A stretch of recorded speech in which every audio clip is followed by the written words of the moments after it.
Hello again. Happy Monday, everybody. Happy Monday.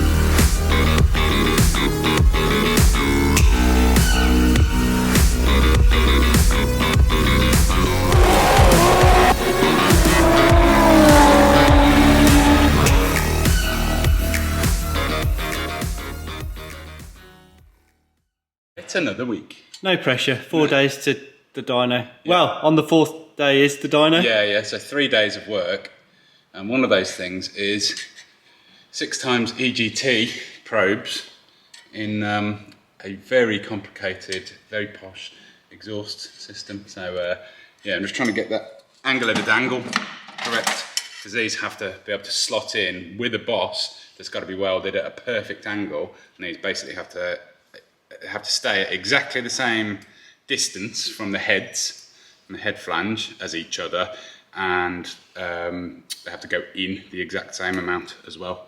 So yeah, just trying to make sure that once things are welded, we're not going to put this back on and then go, I can't get this in.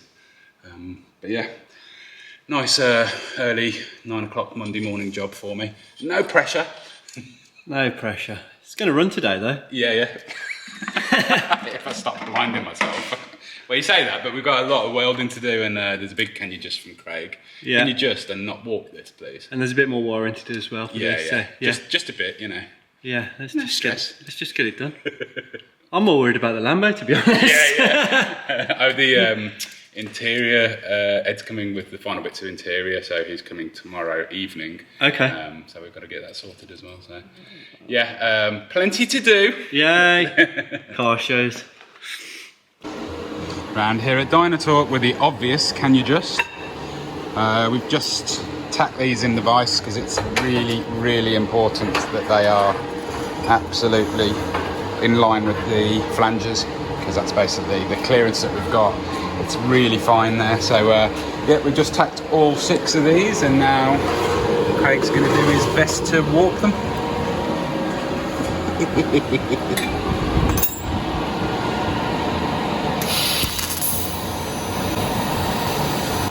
Probably going to have to send a drill through these anyway, aren't I? As long as they're fit, you know, as long as they're still on. Yeah. EGT's finished. I've got to do the loom properly for them, but yeah, we now have 6 independent EGTs. We've got the professional here. We've got backup. Somebody with a laptop that knows what they're doing. This is Luke from Haltech, everybody. You may know him from such other films as... Did he help you in your film? He did, he made mine run. There you go. So he's just here to make mine run now. Just pressing some buttons. He's running away for the sparky bit. You turned the key wrong. Just going to fire it up, Jay? If it splutters, it'd be better than nothing. Yeah, like, to be fair, anything. If it just does that, that'd be sweet. That's onto a winner straight away.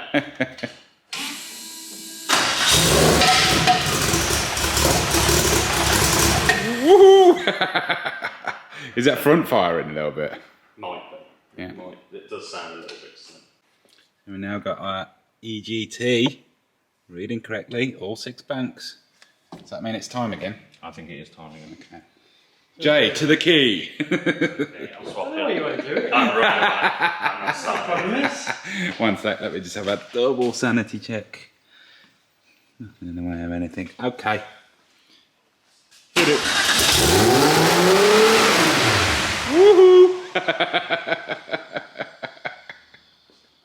We lost control. Okay. That's a hot tune-up, Jay. Yeah, it's good solid cold start, yeah. Pops and bangs. Yeah. There's nothing worse on the throttle pedal, is there? No. That's cool.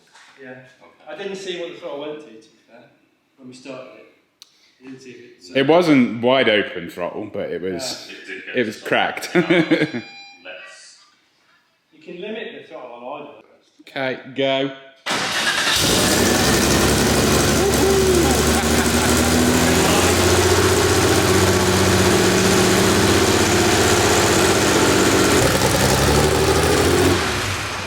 it's something smelly, but it's probably the it's the exhaust stuff that I've been doing, I think. Right, it smells like exhaust. Yeah. Okay. Well, that's positive. Okay, fire it up again, see what smokes this time. The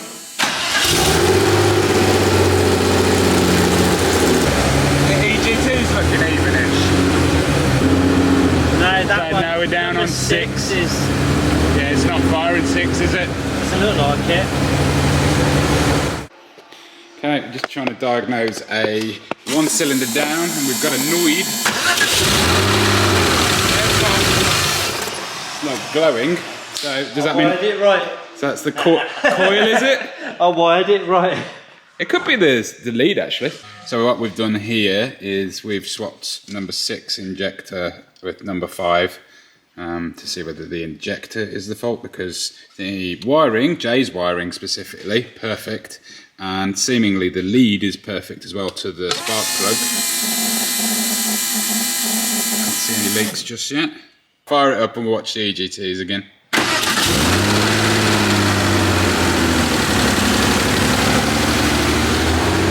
Sounds bumbly. Still dead. Same one. Spark plug then, surely? Let's pull that spark plug. It's the easiest spark plug to get to. That spark plug out. Check out how miserable getting to that spark plug is. Can you focus? It's the one that's underneath the power steering pump down here. It would of course be that. The end of the spark plug's still on it. Because otherwise that's about to help. Yay, it has an end on the spark plug. We were genuinely a little bit worried as to whether this might have tipped a plug previously. But no, it's still there. Right, misery over. That plug is now back in. So well, let's not speak too soon about misery being there. Well, no. Let's see if that cylinder works. We've got spark. We've got fuel. Yeah, turn the injectors back on and the fuel pumps. The pump from. I don't know if we said this on camera, but without the EGC sensor, we'd have called this sweet. Yeah, it's really cool, isn't it? Like, yeah, we'd have said that runs sweet. Let's go mapping. It's one of the big things why we decided that it was worth the effort is because it's the telltale sign, isn't it? It literally can tell you what cylinder immediately you've got problems with. But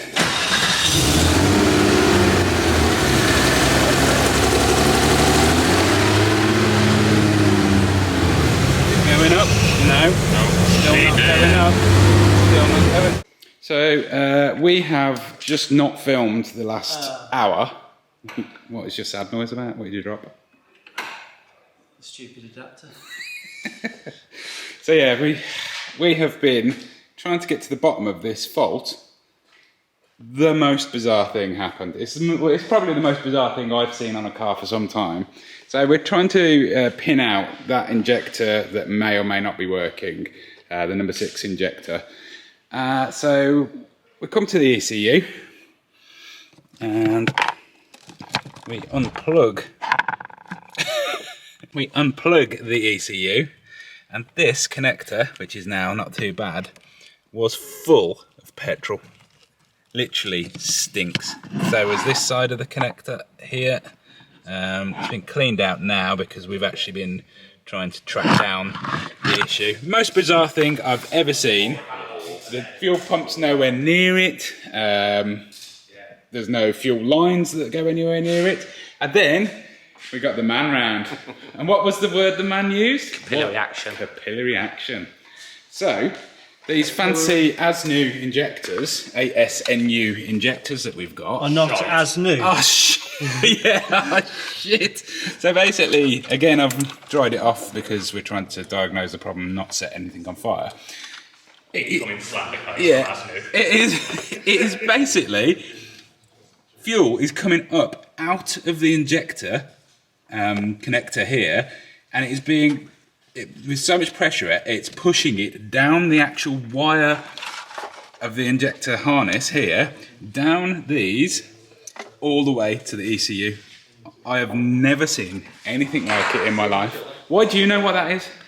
Because I used to did my apprenticeship at Jaguar, and we had a problem with leaking vape boost pipes down wires and dripping oil onto people's feet.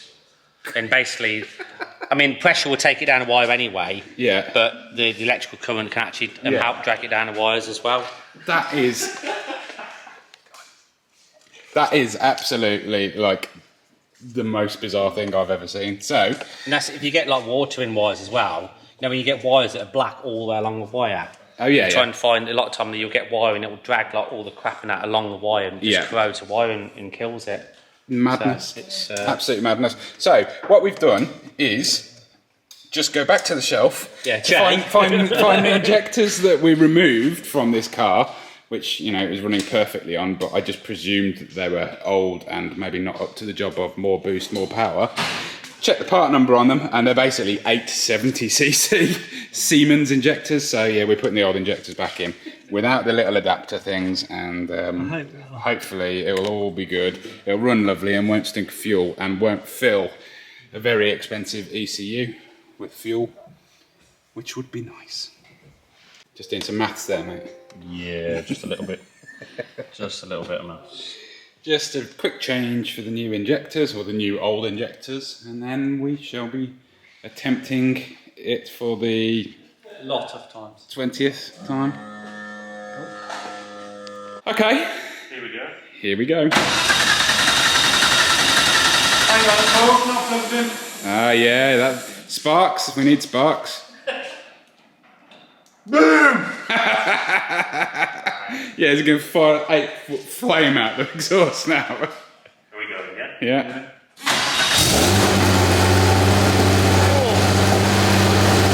That's nice. Have we got? It's still low. No. What the hell? Okay, what's next? So we're now on to another day. It's getting better, isn't it, Jay? Not for you.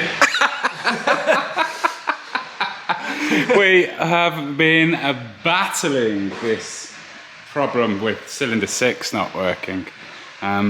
We have changed injectors, we have changed spark plugs, we've changed coil leads, we've changed points on the coil pack, we have changed the wiring for the injectors, we have changed the wiring at the ECU for the injectors and the coil, and we've changed firing order and all sorts of stuff like that, double checked everything. We still have spark, we still have fuel going in, and we have an EGT that rises when you first start the car and then just drops off, just basically goes cold on that cylinder.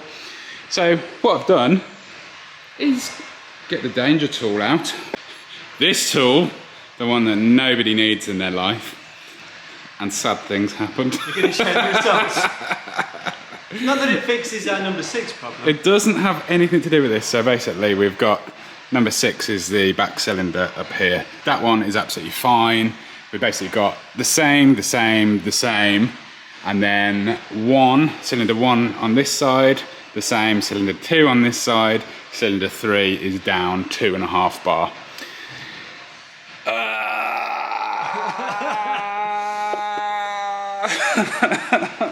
Don't ever compression test is the rule. But we did it, and now we know, and now we have to fix something. So yeah, we've had the leak down tester on it as well. And yeah, results are on a good cylinder. You're looking, well, we couldn't get it exactly closed because we're fighting against compression, and turning the crank pulley on these is impossible. Can't get to it, but yeah, we got to like 30%, maybe slightly less than that on a good cylinder. On cylinder number 5, we got to roughly, oh actually it was 90%, wasn't it? A bit above 90%. Cylinder 3, sorry, yeah. The bad one. And it's a bit hard to be completely accurate with knowing that we've got the piston right at the top there, but it did sound like the exhaust is leaky. So yeah.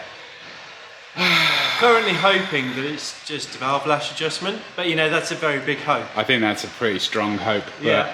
Apparently they are adjustable. Yeah, never done it before. It looks like we've got to remove the manifold on this side, which just spent ages refitting. Cars.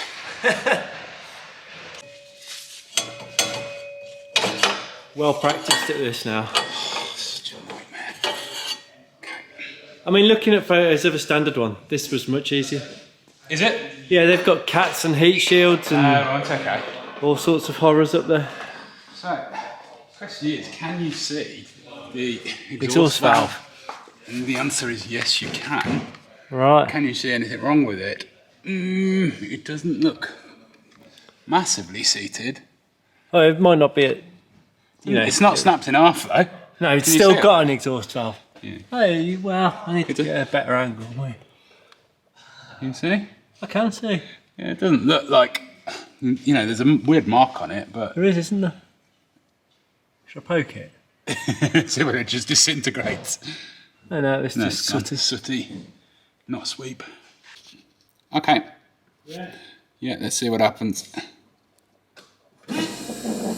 Quick. Get a little stab.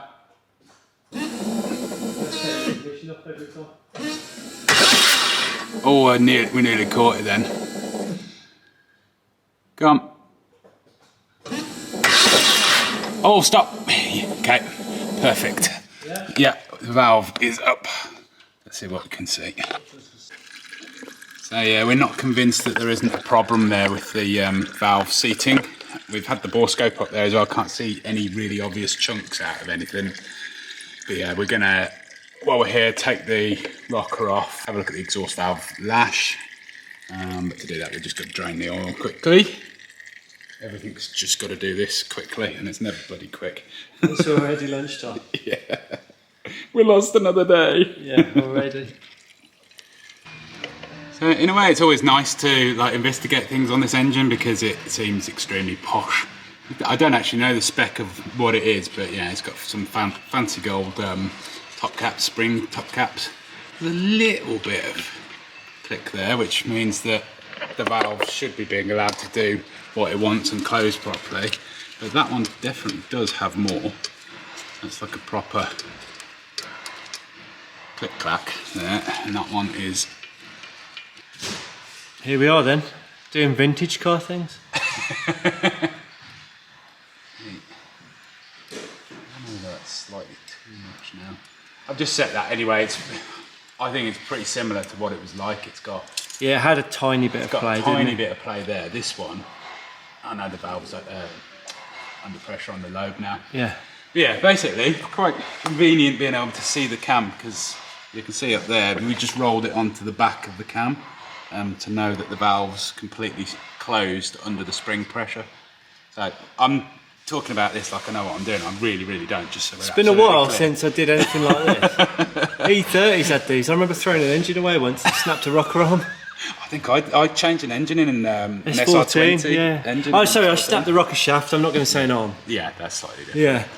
Yeah. So yeah, it appears that the exhaust valve is actually okay. The lash on that's actually okay.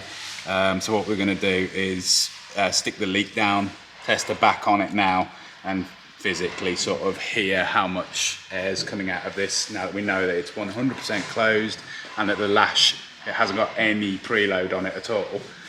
So yeah, it does look like, to me, like that valve is damaged. It's not snapped and it's not got corners taken off it, but it doesn't seem to sit the same way as the other ones when they're closed. So well, let's put some wind in it. Yeah, I'm not hopeful, but we've got to go through this pretty methodically, really, haven't we? At this point. Well, we're involved now. Yeah. So, as you can probably hear, bad times, very bad times. So that is with we just wound this right off. We've got Dad in the building just to check what we're doing. Check out work. Yeah. and unfortunately, Dad. No miracles. Dad is confirming that it's bad times. So absolutely nothing on that valve, completely closed, leak down, blowing a gale through the exhaust valve here. So that, unfortunately, is the end to playtime, and it's the end to getting to mapping on Thursday, which is the day after tomorrow. So I've now got to give Mark from Abbey the call to say that that's not happening. Also got to do a bit of research and work out who I'm going to get to rebuild my engine, essentially. So this went brilliantly. Let's get the Lambo down quick. This went absolutely fantastically, and yeah, unfortunately, that is the nature of cars from time to time. And yes, in hindsight, I would have done a compression test before starting all of this. Keep your words to yourself, know-it-alls. Yeah, know-it-alls are going to know it all about this, I promise you. And I do not for 1 second claim to know it all about this. This is just sort of experimenting as we go. But yeah, not exactly the best end to a video, but yeah, thanks for watching. I'll keep you up to date with what's happening, and yeah, thanks Craig. Thanks for confirming the bad news. Thanks for the subway, Starkey. It's okay, much appreciated. Yeah, absolutely. And thanks for getting grubby with me, Jay. Yeah, we'll keep it. Thanks for wrecking my Porsche. Yeah, thanks for wrecking my Porsche. Before you touched it. Yeah, give us a like if you enjoyed the video. Give us 1 like for sadness. Catch you later.